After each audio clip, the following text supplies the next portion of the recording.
This week's chord of the week is a C major 13 chord without a root. Okay, so how we play it is we put our pointer finger on the 4th string. This is the 3rd of the chord. Your ring finger plays the 7th of the chord on the 3rd string. Middle finger plays the 9th of the chord on the 2nd string. Pinky finger plays the 13th of the chord on the 1st string. So this makes a nice rootless voicing.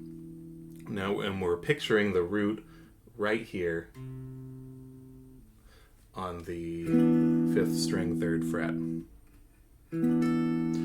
Okay, so this would be a C major 13. If I moved it up 2 frets, we'd have a D major 13. If I move it up one more, probably call it an E flat major 13.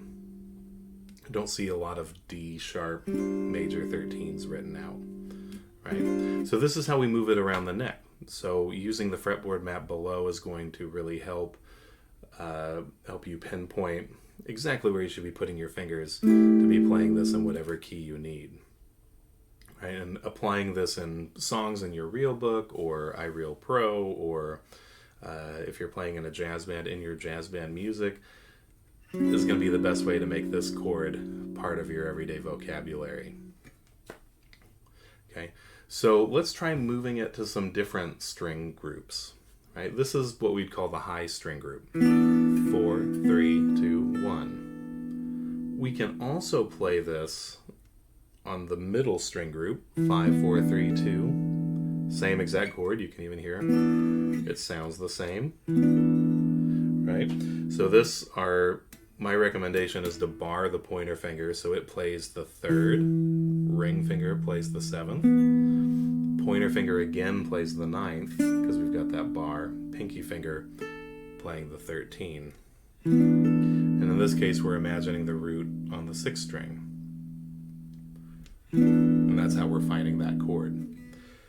And now on the low string set, 6, 5, 4, 3, again, a bar for the pointer finger is going to play the 3rd. Ring finger is going to play the 7th. Pointer finger again is going to play the 9th. Pinky plays the 13 again.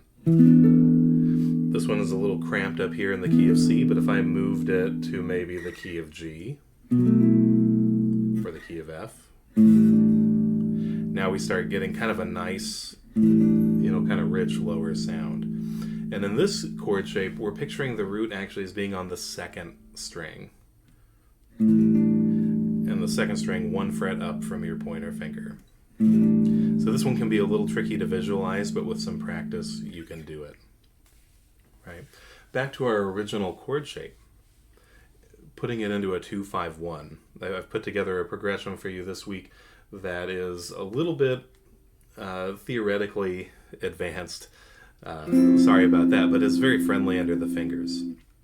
So we start with the 2 chord as a D minor 9 chord. And this again has an imaginary root. It's just like the D minor 9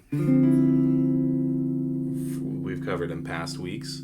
It just doesn't have the root being played. We have a 5th instead. And then the scary looking one, G7, sharp 5, flat 9, is a really simple change. If we take this D minor 9, all we have to do is lower these 3 fingers 1 fret, and now we have a very advanced seeming dominant 7th chord without going too deep into the weeds at all. And then we have our C major 13. Right, so in context, that 2-5-1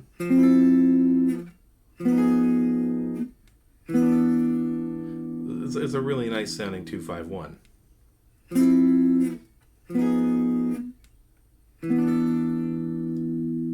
Right, and it's going to cover all the bases you need for those chords without being too heavy-handed about playing the root every time.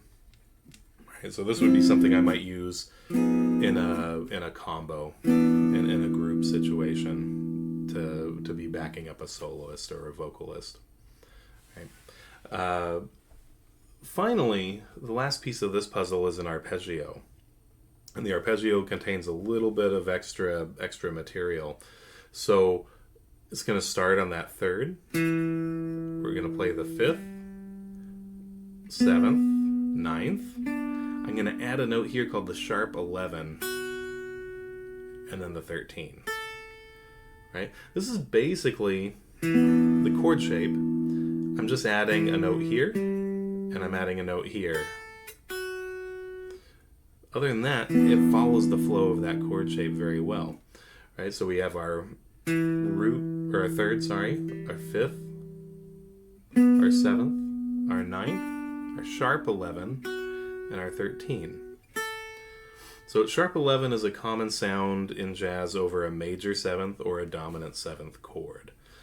So it just brings out a little extra color. And while this arpeggio seems a little bit, I mean, we've got a 9, we've got a sharp 11, we've got a 13, we seem like we're jumping into the deep end here. It's very friendly on your fingers. And if you can already picture this chord being here, it's not a big leap to be able to play the arpeggio. Okay, and as far as picking pattern technically for the arpeggio, here's what I like. Pointer finger with a down pick, hammer on, down pick, down pick, down pick, hammer on. So the way going up. Okay, and on the way back down, I like an up pick, pull off, up pick, up pick, up pick, pull off. Right, so again, we're working on a little bit of combining some sweep picking and some hammer-ons and pull-offs for the standard guitar techniques to create a little bit of legato in there.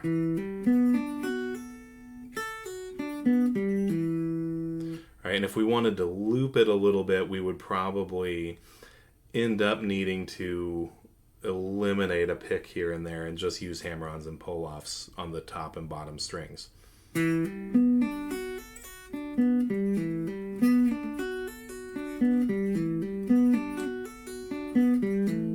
Right, kind of an interesting thing to practice.